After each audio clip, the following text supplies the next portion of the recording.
Hello friends, हम पढ़ रहे थे लिंकेज एंड रिकॉम्बिनेशन में how to solve the question of finding the map distance.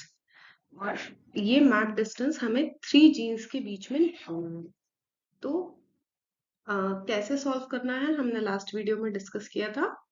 Example के साथ डिस्कस नहीं किया था, ये प्रीवियस ईयर का एक एग्जाम्पल है। नाउ सी, हम एक बार रिकॉल करेंगे सारे स्टेप्स। स्टेप 1 है डिटरमाइन पेरेंट्स।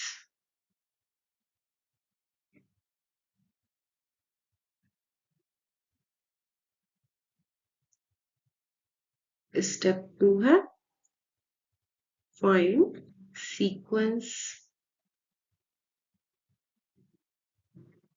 Step 3 है determine single crossover species, double crossover species. And step 4 is use the formula to find the map distance. अब देखिए इस क्वेश्चन में क्या गिवन है, wild Drosophila female have 3 linked genes. यहाँ पे 3 जीन्स हैं, AA, BB, CC were crossed with triple recessive mutant. इसका क्रॉस होता है small a, small b, small c से। The F1 progeny was produced to be capital A small a, capital B small b, capital C small c. Now it was back crossed with the triple native mutant.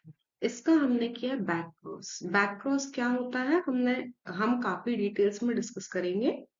आप अभी ये देख लीजिए, back cross में हमने इस species का cross कराया है रेसेसिव पेरेंट के साथ। तो अब हमारे पेरेंट्स कौन है, एक पेरेंट है ये और एक पेरेंट है दिस वन। ओके, ना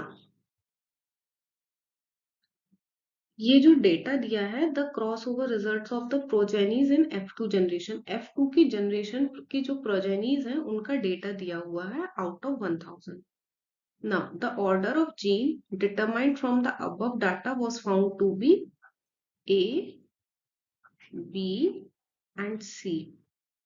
अब यहाँ पे हमको ऑर्डर डिटरमाइन नहीं करना है, सीक्वेंस ऑलरेडी गिवन है।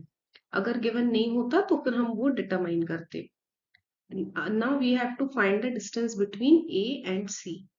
A और C का डिस्टेंस हम डायरेक्टली नहीं निकाल सकते, तो पहले हम A और B का डिस्टेंस निकालेंगे, फिर B और C का डिस्टेंस निकालेंगे और उन दोनों को ऐड कर देंगे। नाउ रिकॉम्बिनेशन, रिकॉम्बिनेशन कैसे हुआ है, पेरेंट्स देखिए क्या है, capital A capital A, capital B capital B, capital C capital C. Sorry, parents है capital A small A, capital B small B, capital C small C.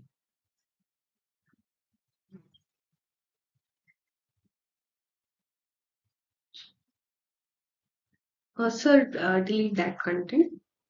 Parents है capital A small A, capital B small B, capital C small C and small A small A, small B small B, small C small C.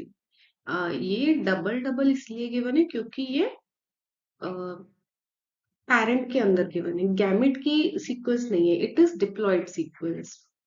Diploid sequence में हर gene एक pair में present रहता है।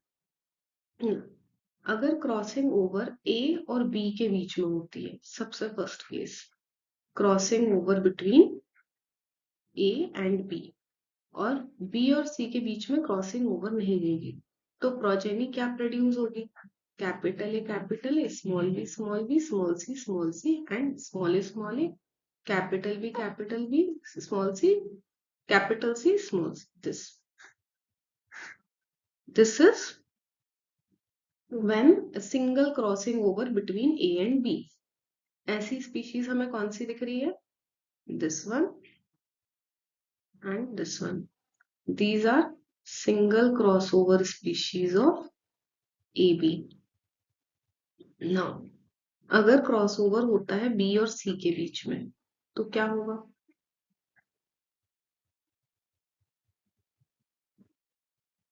सी।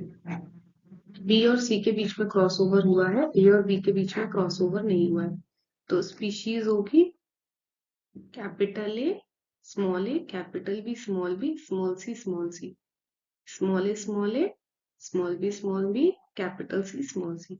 ऐसी species कौन सी है? Capital A, capital B, small B and small C, this one. And another one is small a, this one. These two are single crossover species of B and C. अब parental combination वो होता है जिसका number सबसे ज्यादा हो। यहाँ पे 241 एंड 252 सबसे ज्यादा है, आप मैच कर लीजिए। This is a parental combination जो पेरेंट्स में प्रेजेंट था। जो सबसे लीस्ट नंबर वाला है वो होता है डबल क्रॉसओवर। ये सबसे लीस्ट नंबर वाली है डबल क्रॉसओवर स्पीशीज। तो डबल क्रॉसओवर कब होगा? सी, if AA, BB, CC and small a, small b, small c। ए का क्रॉस हुआ बी से, बी का क्रॉस हुआ सी से, एंड दिस दो बार क्रॉसिंग ओवर होती है। इसमें स्पीशीज क्या बनेगी? अदर स्पीशीज विल बी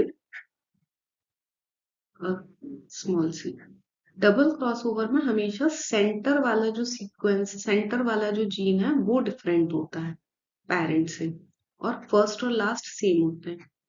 तो ये डबल क्रॉसओवर स्पीशीज को आइडेंटिफाई करने के लिए इजी होता है। इन केस अगर हमें सीक्वेंस गिवन नहीं है, अगर हमें नहीं पता सीक्वेंस क्या है, तो हम क्वेश्चन को देखकर, यहाँ स्पीशीज देखकर पहले फाइंड करेंगे डबल क्रॉसओवर स्पीशीज कौन सी है और डबल क्रॉसओवर में सीक्वेंस क्या है। अगर सीक्वेंस ऐसा होता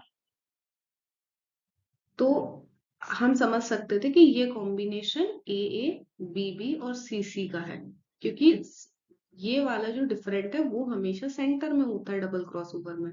तो इसलिए हम अगर इस टाइप का भी कुछ सीक्वेंस गिवन हो तो हम डिटरमाइन कर सकते हैं कि ABC ही सीक्वेंस है।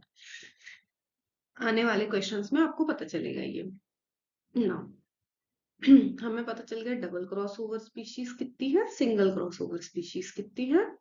और अब हम फॉर्मूला यूज करके देखते हैं हमारा आंसर क्या आता है। तो अब हमारे पास क्या कंटेंट है? These are parental combinations, these two are single crossover of A and B, these two are single crossover of B and C, these two are double crossover species, this is parent। अब हम इनको add करेंगे। Single crossover species A B की क्या है? It is 112 plus 103, that is equal to 215. Double crossover is equals to 17 plus 14, that is 31. Single crossover of B and C, that is equal to 134 plus 127 equal to 134 plus 127 is equal to 261. No.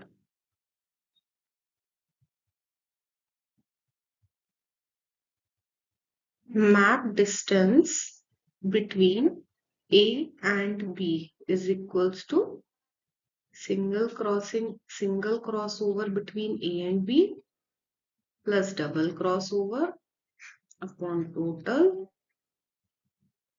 into 100, that is equal to 215 plus 31 upon 1000 into 100.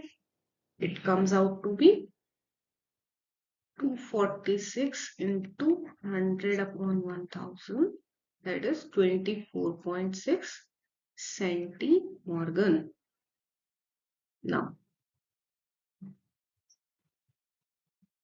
map distance between B and C, that is equal to single crossover between B and C plus double crossover upon total into 100. Single cross over between B and C का number था 261 plus 31 upon 1000 into 100. It comes out to be 292 upon 1000 into 100, that is 29.2. Distance between A to C is equals to 29.2 plus 24.6. It is 53.8 सेंटीमॉर्गन। आपको direct यहाँ पे answer लिखना है 53.8। Okay, अब आपको समझ में आ गया होगा ये क्वेश्चन कैसे सॉल्व करते हैं, मैप डिस्टेंस कैसे निकालते हैं। मैप डिस्टेंस निकालने के दो ही फॉर्मूले हैं। अगर हमें दो जीन्स गिवन है, सिर्फ ए एंड बी, तो हम मैप डिस्टेंस कैसे निकालेंगे?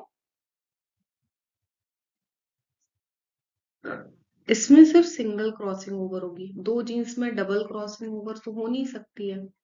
ए और बी सिर्फ यही होगा, तो सिंगल क्रॉसिंग ओवर या फिर recombinant upon total into 100। Recombinants क्या होते हैं? Recombinants are those species which do not resemble either parent. वो स्पीशीज किसी भी पेरेंट को रिजेंबल नहीं करती हैं, that are single crossing recombinant species. और इन केस ऑफ 2-3 जीन्स जैसे कि ए बी एंड सी, हम डिस्टेंस निकालेंगे, it will be single crossing over species, double crossing over species upon total into 100। पहले हम डिस्टेंस 1 निकालेंगे, फिर हम डिस्टेंस 2 निकालेंगे, तो उससे हमको डिस्टेंस 3 मिल जाएगी। ओके, अब आपको इसमें कुछ भी डाउट हो then you can ask in comment section. मैं देखती हूँ अगर नेक्स्ट वीडियो मतलब अपकमिंग वीडियोस में आपके डाउट क्लियर हो जाए तो एक हम बाद में लाइव सेशन कंडक्ट करेंगे जिसमें आप लोग डायरेक्टली अपने डाउट्स पूछ सकते हैं। अभी हम पूरी जेनेटिक्स कवर करने वाले हैं। जूलॉजी पोर्शन बहुत सिंपल होता है, थोड़े से न्यूमेरिकल्स आते हैं, जनरली थ्योरी बेस्ड रहता है। तो आई से कि जूलॉजी भी प्रिपेयर करें, मतलब प्रिपेयर 3 सब्जेक्ट्स। जूलॉजी बहुत स्कोरिंग सब्जेक्ट है, आप देखिएगा एग्जाम में आप जाके माइक्रो या फिर बायोकेमिस्ट्री में से एक पक्का छोड़ देंगे, लेकिन जूलॉजी जरूर करेंगे क्योंकि उसके क्वेश्चंस बन जाते हैं। Okay, thank you.